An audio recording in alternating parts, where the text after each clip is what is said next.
estaba terminado. Pero Cristo dice que cuando Él terminó, se sentó a la diestra de Dios. Terminé. Consumado es, dijo en la cruz. Se acabó el problema del pecado. Entonces, cuando leemos textos como Romanos 6, del 11 al 14, nos dice así: así pues vosotros, hablándole Pablo a la iglesia de los romanos, consideraos muertos al pecado. ¿Cómo debemos considerarnos usted y yo frente al pecado? Dice muerto. Dice, consideraos muertos al pecado, disculpen, pero vivos para Dios en Cristo Jesús, Señor nuestro. Es decir, la nueva vida que hemos recibido en Cristo nos ha dado un nuevo estatus que venció la ley del pecado y de la muerte. Tenemos un nuevo estatus delante de Dios. Por eso Dios nos dice, consideraos. Pero hermano, ¿te consideras tú así? ¿Te ves así? Como muerto el pecado, o cuando ves el pecado lo vivo que está en ti, todavía tú dices, ¿qué va? Yo no todavía no me he muerto, ¿verdad? Pero Dios te dice, consideraos muerto el pecado, ¿verdad? Consideraos. Este es el mandamiento del Señor. Y dice, no reine pues el pecado en vuestro cuerpo mortal, de modo que lo obedezcáis en sus concupiscencias, ni tampoco presentéis vuestros miembros al pecado como instrumentos de iniquidad. Hasta aquí, esta era la antigua vida, ¿verdad? Nuestros miembros eran llevados al lugar donde no debía estar, nuestro cuerpo era presentado a la iniquidad, usábamos todos los recursos que teníamos en pro del pecado y todo lo que envolvía el pecado en nuestra vida. Pero ahora, como nuevos creyentes en Cristo, nos dice, sino presentaos vosotros mismos a Dios como vivos entre los muertos y vuestros miembros a Dios como instrumentos de justicia, porque el pecado no se enseñoreará de vosotros. Dice, no se enseñoreará. Él no va a reinar sobre ti, ni sobre mí. El pecado no tiene cómo reinar, porque usted y yo tenemos al Espíritu de Dios dentro de nosotros. Amén. Dice, el pecado no se enseñoreará, pues no estáis bajo la ley, sino bajo la gracia. Es decir, hay una gracia abundante, continua de Dios, que es capaz de llevarnos por encima de nuestra debilidad y para que podamos vencer diariamente nuestro pecado. Amén. Sí nos estamos apoyando en esa gracia, sí dependemos de esa gracia, porque el Señor dice en Isaías que Él se maravilla a veces que no hay quien se despierte para apoyarse en Él. Es decir, a veces nos apoyamos en todo menos en el Señor. Y cuando ya no podemos más, entonces recurrimos al Señor. ¿Verdad? Yo hoy quiero, usando este texto el texto 7, del versículo 7 del capítulo 34, quiero recalcar, porque quiero hablar del pecado, pero voy a hablarlo en relación con tres palabras que aparecen aquí y una cuarta que no está en este pasaje. Cuando aquí el Señor dice que perdona la iniquidad, transgresión y pecado, ¿verdad? Hay tres palabras diferentes aquí para hablar del pecado, ¿verdad? Transgresión, iniquidad y pecado. Amén. Si nosotros leemos la Biblia a veces, desgraciadamente no tenemos todo el conocimiento ni en hebreo ni en griego para leer las palabras en hebreo y en griego de lo que quieren decir, porque tendríamos entonces que estudiar hebreo y griego y eso no es muy difícil para muchos. Yo por lo menos no tengo ese conocimiento. A veces busco alguna palabra que otra y más o menos le doy un sentido mejor a lo que quiere decir bíblico. Pero pecado no es solamente, cuando lo menciona aquí, no es de un solo tipo de que está hablando aquí de pecado. ¿Ven? Hay tres palabras y una cuarta que es abominación, que es la última que les voy a dar, que es un grado más avanzado de pecado. Yo quiero decirles que si confundimos estas palabras, podemos cambiar por completo la forma en que entendemos el juicio y la misericordia de Dios. Cada una de estas palabras tiene un peso diferente, un origen diferente, y una consecuencia diferente. Aunque la Biblia usa estas palabras y parecen traducidas de la misma manera, no son iguales a la vista de Dios. Es lo que quiero hacer énfasis en esta hora. Cuando Dios reveló a su nombre, aquí Él las enseñó. Vamos a comenzar con la más pequeña de todas, que por supuesto no hay pecado pequeño a los ojos de Dios. Vamos a hablar del pecado en su forma básica. Amén. El pecado es la forma básica o el más común a nuestra experiencia. Cuando las palabras que se usan para describir el pecado en los idiomas originales nos habla de errar al blanco.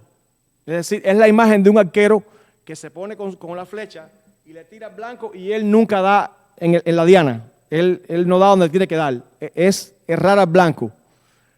Y este arquero no da, no necesariamente porque tiene una mala intención, sino a veces lo hace por limitación, distracción, debilidad, descuido. ¿Ven?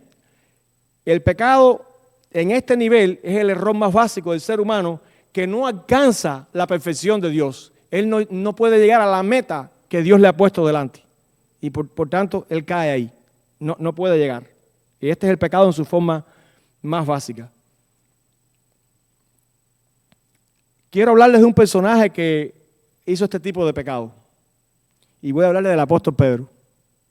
Ustedes se recuerdan cuando, ustedes saben cómo era Pedro, el carácter explosivo de Pedro, o no explosivo, pero más temperamental de Pedro, que le dijo al Señor, yo voy contigo a la muerte, si que ¿no es verdad? Yo no voy a buscar los textos porque no conocen la historia, ¿verdad? El Señor le dijo a Pedro, no, si hay que ir a la muerte, yo voy contigo ahí a la muerte. Se parece a veces a algunos de nosotros que decimos, no, yo soy capaz de hacer esto, soy capaz de hacer aquello, o creemos nosotros en nuestra fuerza o en nuestra mente que o somos capaces de lograr ciertas cosas con nuestros esfuerzos. Y Pedro parecía una de estas personas, pero ¿qué sucedió? Dice que cuando fue arrestado en Getsemaní, Pedro estaba allí eso está en Lucas 22. Pedro fue allí a Getsemaní cuando fue arrestado y salió él siguió a Jesús de cerca. Él no le perdió de vista porque él quería ver lo que iba a suceder. Los discípulos muchos huyeron, pero Pedro dice que lo siguió de cerca.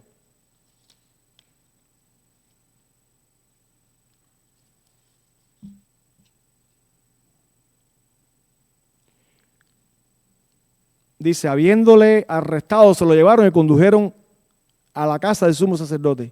Mas Pedro lo seguía de lejos. Después de encender ellos una hoguera en medio del patio y de sentarse juntos, Pedro se sentó entre ellos. Y una sirvienta, al verlo sentado junto a la lumbre, fijándose en él detenidamente, dijo, también este estaba con él. ¿Qué sucedió? Pero él lo negó diciendo, mujer, yo no la conozco. Un poco después, otro al verlo dijo, tú también eres uno de ellos. Pero Pedro dijo, hombre, no es cierto.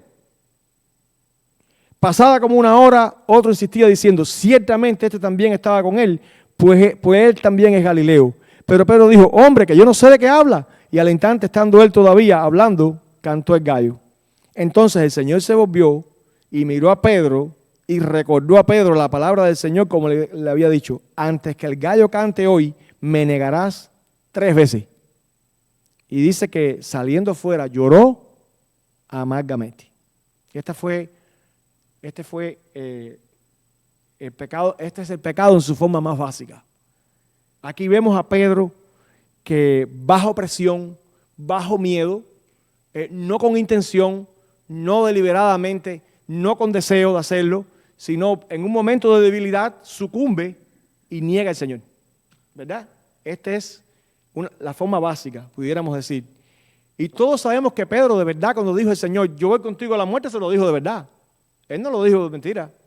Lo único que aquí todavía no estaba lejos de Pedro ir a la muerte con el Señor y de 3 preguntas, no tuvo que llegar a la muerte, de 3 preguntas ya lo estaba negando. A veces creemos que nuestras capacidades son muchas, pero nos encontramos que no son muchas, ¿verdad? Entonces, cuando Jesús resucitó, ¿qué hizo Jesús? Buscó a Pedro personalmente, ¿verdad? Y fue y habló con él y le restauró, le perdonó y le hizo las 3 preguntas que todos sabemos, ¿verdad? Pedro, ¿tú me amas? Pedro, ¿tú me amas? Y le hizo 3 preguntas. Mucha gente dice que es relación con las 3 negaciones que él le hizo al Señor. Entonces, no solamente el Señor restauró a Pedro, le dio el encargo de ser un ministro para él. Le puso como pastor de ovejas. Le dijo, tú vas a ser el pastor de las ovejas.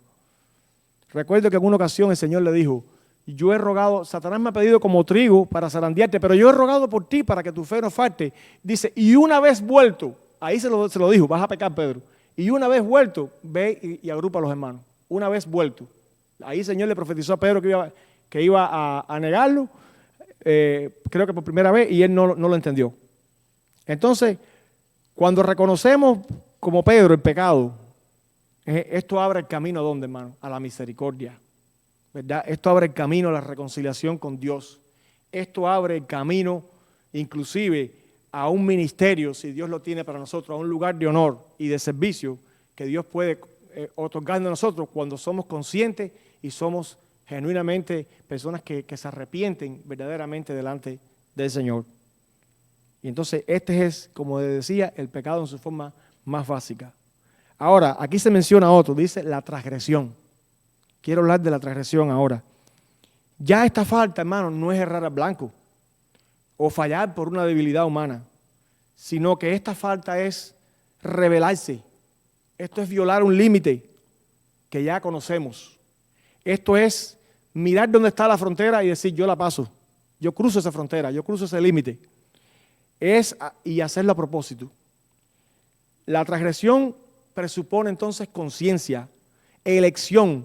Es el error que nace de la voluntad y no de la debilidad. Y el ejemplo que la Biblia nos muestra acerca de este tipo de transgresión lo podemos encontrar en 1 Samuel 15, en la vida de Saúl. ¿Ven? ¿Todos conocen la historia de Saúl? 1 Samuel 15. Les voy a buscar acá.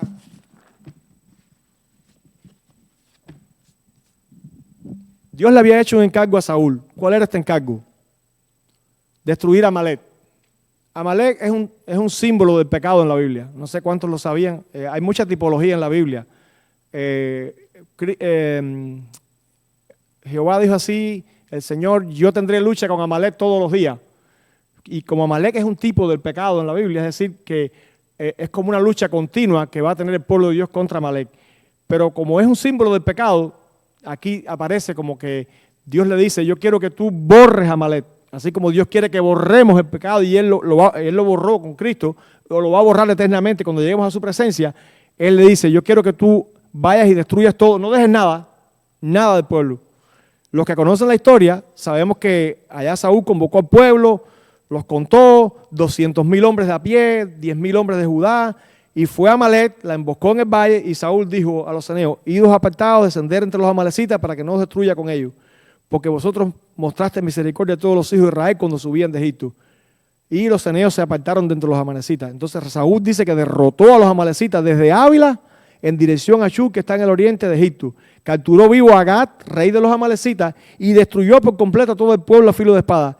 Pero Saúl y el pueblo perdonaron a Gat y a lo mejor de las ovejas, de los bueyes, de los animales engordados, de los corderos, y todo lo bueno, y no lo quisieron destruir por completo, pero todo lo despreciable y sin valor lo destruyeron totalmente. ¿Cuál era la orden de Dios? Escucha mi palabra. El Señor me envió a decirte, el Señor que me ungió, Samuel le dijo así a Saúl, el Señor que me ungió me dijo, ve y destruye a Amalek, no dejes nada. Esa era la orden. Y a nosotros nos pudiera parecer un poco cruel eso, pero recuerden que bajo la ley se vivía de esta manera. Era ojo por ojo, diente por diente, pie por pie, mano por pie, quemadura por quemadura. Esta era la ley. No estaba la gracia ahí. Si tú no te destruías a los enemigos, ellos te destruían a ti. Y era este tiempo terrible bajo esta administración de la ley, de las guerras que existían, bueno, en todos los pueblos paganos que tenía Israel alrededor. Entonces, cuando Samuel viene,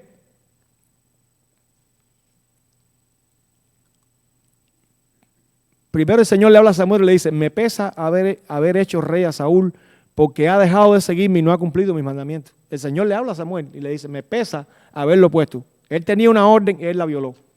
Él sabía lo que tenía que hacer, él no me obedeció. Este era lo que el Señor le dijo a Samuel. Y dice, y Samuel se levantó de mañana para ir al encuentro de Saúl y se le dio aviso a Samuel diciendo, Saúl ha ido a Carmel y aquí se ha levantado un monumento para sí. Fíjense cómo estaba Saúl. Dice, y dando la vuelta ha seguido adelante bajando a Gilgal. Entonces Samuel vino a Saúl y Saúl le dijo, bendito seas el Señor. He cumplido el mandamiento del Señor. Él no esperó ni que Samuel le dijo. Él le salió antes de que Samuel le dijera y dice, bendito es el Señor, y yo cumplí con la palabra del Señor. Entonces Samuel dijo, ¿qué es este balido de ovejas en mis oídos y el mugido de bueyes que oigo? Y Saúl respondió, los han traído, yo no, los han traído de Amalec. Dice, los han traído de los amalecitas porque el pueblo perdonó a lo mejor de las ovejas y de los bueyes para sacrificar al Señor tu Dios. Ni siquiera dijo mi Dios o nuestro Dios, tu Dios. Dice, pero lo demás lo destruimos por completo. Dijo entonces Samuel a Saúl, espérame, déjame declararte lo que el Señor me dijo anoche. Y le dijo, habla. Y Samuel dijo, ¿no es verdad que aún eras pequeño en tus propios ojos y fuiste nombrado jefe de todas las tribus de Israel? Y el Señor te ungió sobre Israel.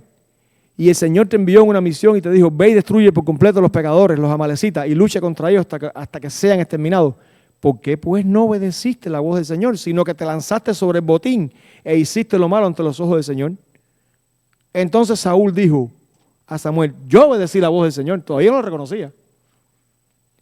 Y fui a la misión en la cual el Señor me envió y he traído a Agag, rey de Amalec, y he destruido por completo a los amalecitas.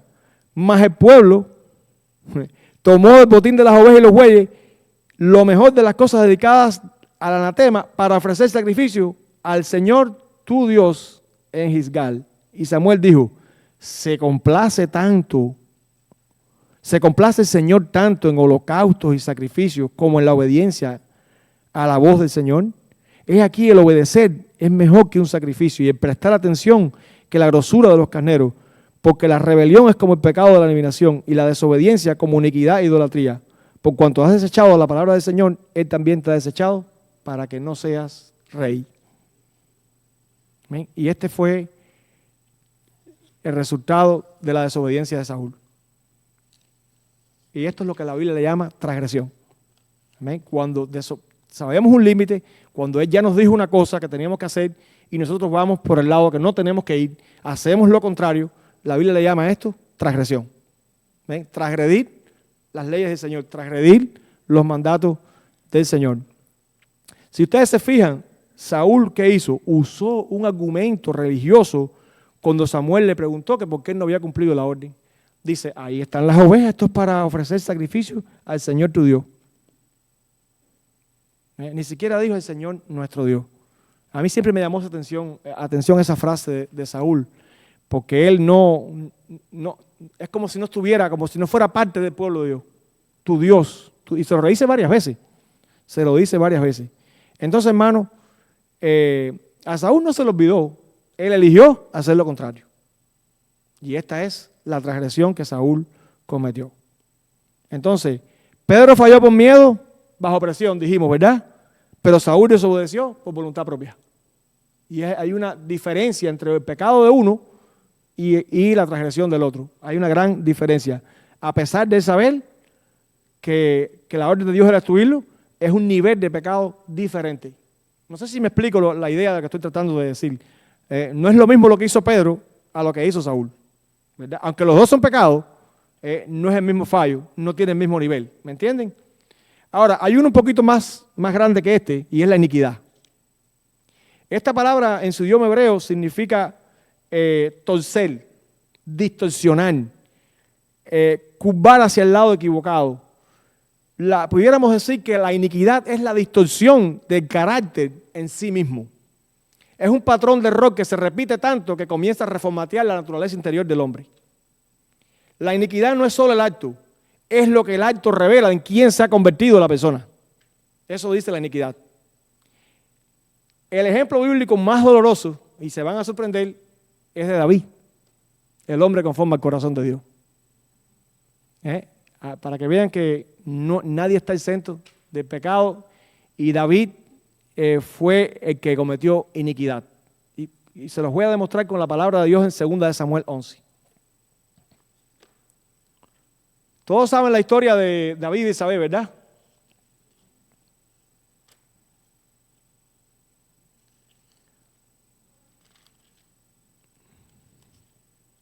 No puedo leer tanto porque nos va a agarrar muy tarde, pero dice, aconteció en 2 de Samuel 11, en la primavera, el tiempo en que los reyes salen a la batalla, David envió a Joab y con él a sus siervos y a todo Israel y destruyeron a los hijos de Amón y sitiaron Rabá. Pero David permaneció en Jerusalén. Dice que los reyes salían a la guerra y David, ¿dónde estaba? En Jerusalén. David ese tiempo no salió. Debió haber salido, pero no salió. Pero dice que al atardecer David se levantó de su lecho y se paseaba por el terrado de la casa del rey y desde el terrado él vio a una mujer que se estaba bañando. Y la mujer era de un aspecto muy hermoso.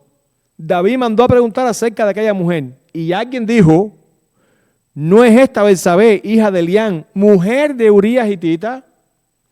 David envió mensajero y la tomó. Y cuando ella vino a él durmió con ella. Y después ella se purificó de su inmundicia y regresó a su casa. Y la mujer concibió y envió aviso a David diciendo, estoy encinta. Se complicó la cosa. Entonces David envió a decir a Joab, envíame a Urías Heteo para acá, muchacho. Y Joab envió a Urías a David.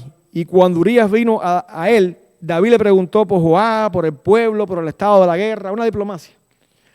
Y entonces después dijo David a Urías, desciende a tu casa y lava tus pies. Salió Urías de la casa del rey y tras él fue enviado un obsequio del rey. Ahí estaba, esto es lo que hizo David. Pero Urías durmió a la entrada de la casa del rey con todos los siervos de su señor y no bajó a su casa. Ustedes saben para qué David lo estaba enviando para allá, ¿no? Bueno, él estaba en la guerra, imagínate, no había visto a la mujer de hacía cuánto. Dice, bueno, ya cuando vea a la mujer, ellos tú sabes, se arreglan ahí y la cosa ya no se salió embarazada, pero es de Urías, no es mío. Pero este era un hombre humilde, este era un gran hombre de Dios. Y dice que no descendió a su casa. Dice, cuando se lo contaron a David diciendo, Urías no bajó a su casa, David dijo a Urías, ¿no has venido a hacer un viaje? ¿Por qué no bajaste a tu casa? Y Urías respondió a David, el arca, Israel y Judá están bajo tienda, y mi señor Joab y los siervos, mi señor acampan bajo campo abierto. ¿He de ir yo a mi casa para comer y beber y acostarme con mi mujer? Dice, por tu vida y la vida de tu alma que no haré tal cosa. Él dice, aquí todo el mundo está sufriendo, muriéndose, y yo soy el único, el dichoso que va a ir allá a mi casa. No, yo no voy a hacer tal cosa. ¿Verdad? ¿Qué corazón es de este hombre? ¿Qué humildad mostró frente a David? Yo estoy seguro que esas palabras tienen que haberle llegado a David muy hondo. Entonces dice que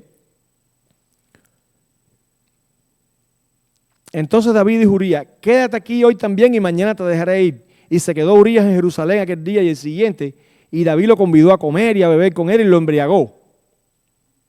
Y al anochecer Urías salió a acostarse en su cama con los siervos de su señor, pero no descendió a su casa tampoco. Ahí se quedó Urías otra vez. Y aconteció la mañana siguiente que David escribió una carta, como ya no podía con eso, le escribió una carta y la envió por mano de Urías, y en la carta había escrito, poner a Urías en el frente de la batalla más reñida y retirados de él para que sea herido y muera. Así que cuando Joab asediaba la ciudad, puso a Urías en donde sabía que había hombres valientes. Y los hombres de la ciudad salieron y pelearon contra Joab, y algunos de los siervos de David cayeron, y murió también Urías hitita. Joab envió información a David de todos los sucesos de la guerra y dio orden al mensajero.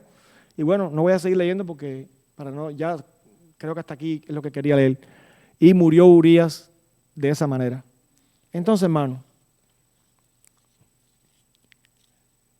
¿qué revela? ¿Qué es la iniquidad entonces? ¿Cuál es lo que mostró en la vida de David? Si nosotros analizamos la iniquidad de David paso a paso, fue así: adulterio, manipulación, asesinato premeditado, ¿verdad? Los tres pasos: adulterio, adulterio, ¿cómo dije? Manipulación y asesinato premeditado. Eso es ya pasar un límite bastante grande, ¿verdad? ¿David sabía que era casada? Lo sabía. Cuando él preguntó, ¿qué le dijeron? Es la mujer de Urías. ¿La tomó o no la tomó? La tomó a sí mismo. Esto nos habla de cuánto ya David estaba distorsionado por dentro, cuánto el poder y el ser rey, como decimos en el lenguaje más hispano, se le había ido para la cabeza el poder, para llegar a cometer tal crimen. Y por eso Dios le manda al profeta Natán, y todos conocen la historia de Natán, no lo voy a leer porque nos vamos a tomar muy tarde, y le hace la historia de la corderita que tenía el hombre. Y David se encendió y dice, no, pero el hombre es digno de muerte, y dice, ese hombre eres tú. Ese hombre eres tú. Cuando David oyó la historia de la corderita, ¿no? Y dice, pero ese hombre es digno de muerte, y dice, pero ese hombre eres tú. Y entonces, lo bueno de David es que dijo, yo he pecado. Yo he pecado. Yo he pecado. Pero hermano,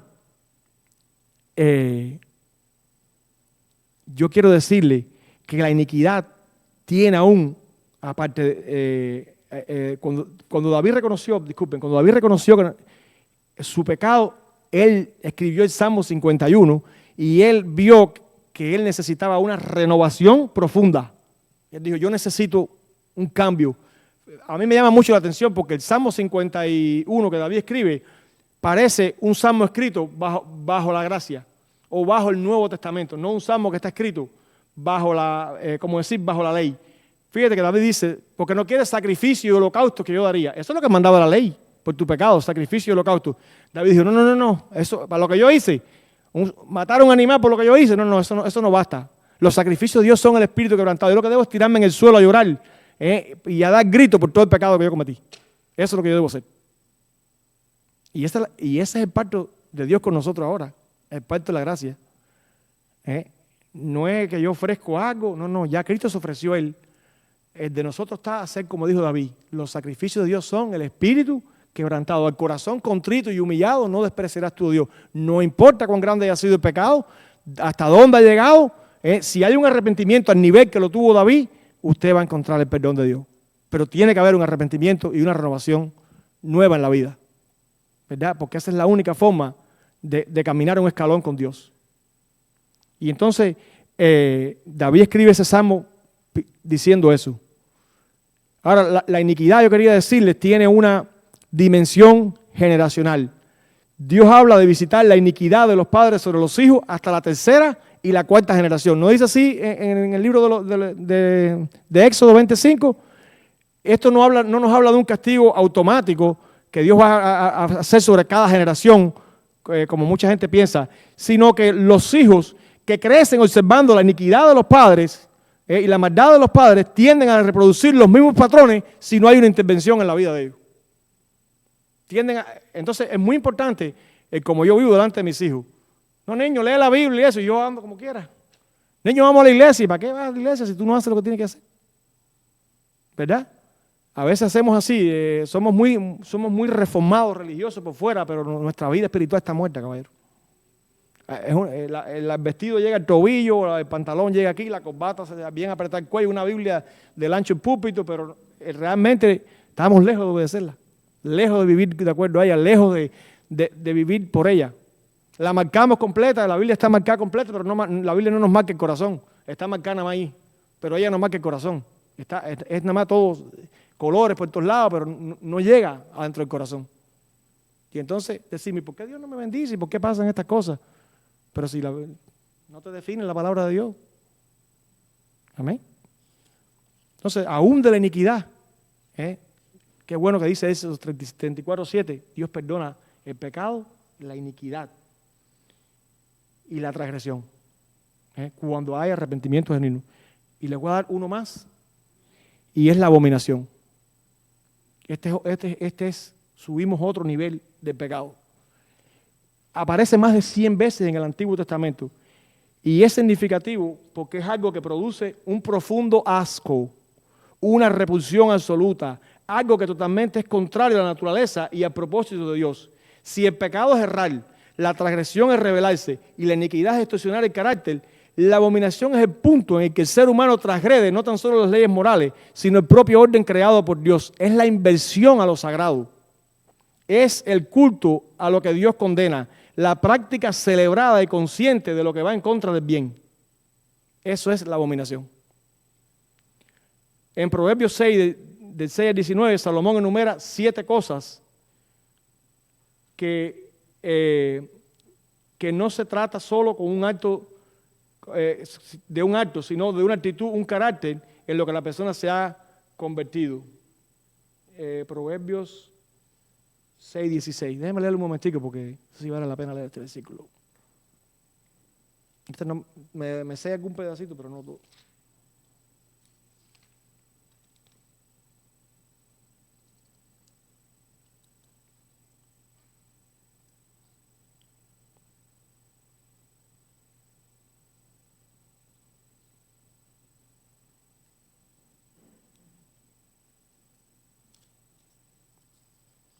Yo sé que ustedes lo han leído, pero bueno, quiero volver a leer.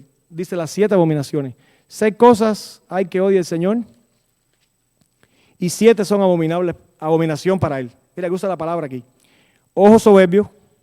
Mira que esto es abominación. Dice, ojo soberbio, lengua mentirosa, manos que derraman sangre inocente, un corazón que maquina planes perversos, pies que corren rápidamente hacia el mal, un testigo falso que dice mentira y el que siembra discordia entre hermanos. ¿Cómo le llama aquí? Abominación. Abominación. Entonces, se trata duro este pecado, ¿verdad? Entonces, hermano, el personaje que les voy a traer hoy para hablar de la abominación, no sé si conocen a Manasés. Se los voy a presentar hoy. ¿Han oído de la historia de Manasés? El rey de Judá. Manasés está, por supuesto está en los reyes, pero me gustó más la historia de 2 Crónicas 33. Y le voy a leer un pedacito. Dice, Manasés tenía 12 años cuando comenzó a reinar y reinó 55 años en Jerusalén. E hizo lo malo ante los ojos del Señor conforme a las abominaciones de las naciones que el Señor había desposeído delante de los hijos de Israel. ¿Qué hacían las naciones? Dice, aquí dice lo que hizo él. Dice, reedificó los lugares altos que su padre Ezequías había derribado.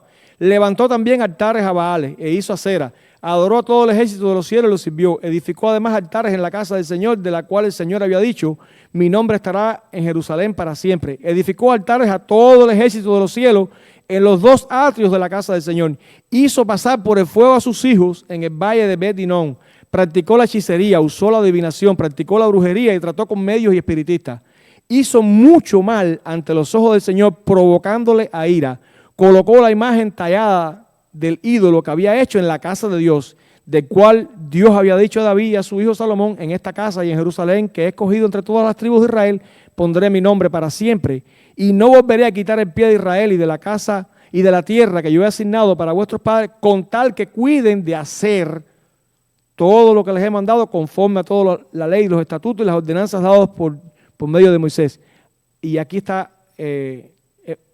un paso de la abominación que es terrible.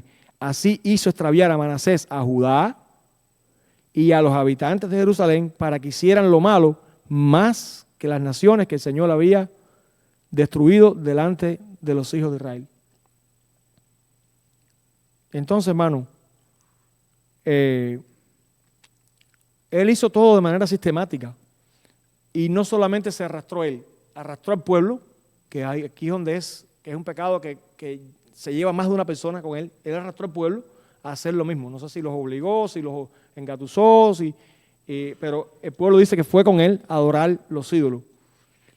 Y esto no es debilidad, esto no es rebeldía, esto no es distorsión del carácter, es la inversión activa, deliberada de todo lo sagrado con la influencia sobre otras personas.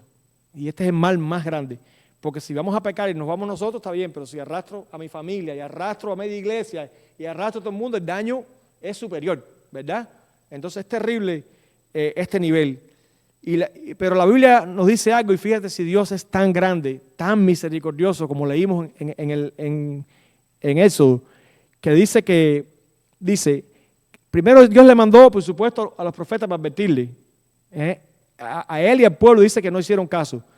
Y entonces Dios le mandó al rey de Asiria y capturaron a Manasés con gafio y lo ataron con cadenas de bronce y lo llevaron a Babilonia. Ahora, aquí dice, cuando estaba en angustia, imploró al Señor su Dios y se humilló grandemente delante del Dios de sus padres.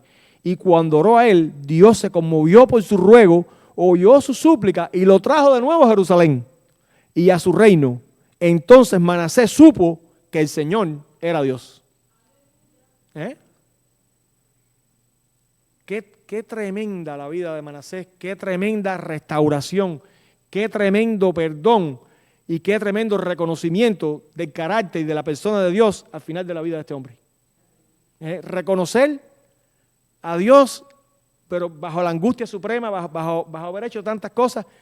Yo no quisiera conocer a Dios así, realmente, lo quisiera conocer desde antes, que no que tenga que llevar tan lejos y que me lleve a esos tipos de sufrimiento, que esté en una prisión, hecho tierra ahí en una esquina, entonces que yo reconozca a Dios. Y más habiendo ya estado, por eso yo lo digo, hermano, miren, podemos interactuar con la Biblia, podemos interactuar con la iglesia, podemos interactuar con todo lo que es de Dios y sin embargo no conocer a Dios. No conocer a Dios. Este hombre, ¿cuándo conoció a Dios? Cuando llegó a ese punto. La Biblia lo especifica, si su conversión no fue allá, si se hubiera estado convertido no hubiera hecho todo lo que hizo. Su conversión fue aquí. Cuando la Biblia dice, entonces supo que era Dios, es que la revelación que él tuvo de Dios y lo que él vio en su vida fue tan grande que entonces es que él entendió verdaderamente. Y después él mira hacia atrás y trata de arreglar todo, pero dice que no pudo, fue mucho el daño que hizo. Porque tristemente, hermano, cuando pecamos a veces de ese tipo de nivel y tratamos de arreglar las cosas, muchas de las cosas que hicimos ya siguen afectando y ya hicimos a mucha gente, hicimos mucho daño, a pesar después de que Dios ya nos ha perdonado, porque el pecado siempre tiene consecuencias graves. A mí me lo describieron así: usted coge una madera y el pecado es como decir un clavo, una puntilla, y lo saca, dice, ya no está el pecado, pero dice, ¿qué quedó? Dice, el huequito, esa es la consecuencia. Así me enseñaron a mí al principio en Cuba lo que es el pecado. Dice, bueno, aquí está la consecuencia, ese huequito. ¿Y ese huequito cómo se cierra? Bueno, no sé, vas a tener que echarle masilla, no sé qué vas a hacer ahí, pero ahí está. ¿Me entiendes? Ahí está el huequito. Esa es la consecuencia. ¿Verdad? Entonces, como decía, hay pecados que se arrastran, patrones que se reproducen, los hijos que están mirando, y por mucho que tú le hables y le digas, es como dice como hay dos dichos que dice, si tu vida no es un testimonio, tu testimonio no tiene vida. Y después dice, lo que tú dices, lo que tú haces, habla tan alto que no me deja oír lo que tú dices. Lo que tú haces, habla tan alto que no me deja oír lo que tú dices. Entonces, es decir, no es lo que yo estoy enseñando, es lo que yo estoy viviendo. Eso es lo que va a traer transformación. Eso es lo que va a traer un nuevo comienzo, eso es lo que va a traer bendición a las personas. Y entonces, hermano, voy a terminar ya porque ya creo que ya voy a traerlo. Y les voy a leer el texto que todos conocemos de Hebreos, que habla del título que yo puse al principio, el pecado que nos asedia. Termino con Hebreos capítulo 12. Dice, por tanto, puesto que tenemos en derredor nuestro tan grande nube de testigos, despojémonos también de todo peso y del pecado que tan fácil nos envuelve. Aquí no lo dice que asedia, en la versión Reina Valera dice que asedia. Dice, el pecado que tan fácil nos envuelve. Dice, y corramos con paciencia la carrera que tenemos por delante, puesto los ojos en Jesús, el autor y consumador de la fe, quien por el gozo puesto delante de él soportó la cruz, menospreciando la vergüenza, y se ha sentado a la diestra del trono de Dios. Entonces, aquí está el mandato del Señor. Despojémonos del peso.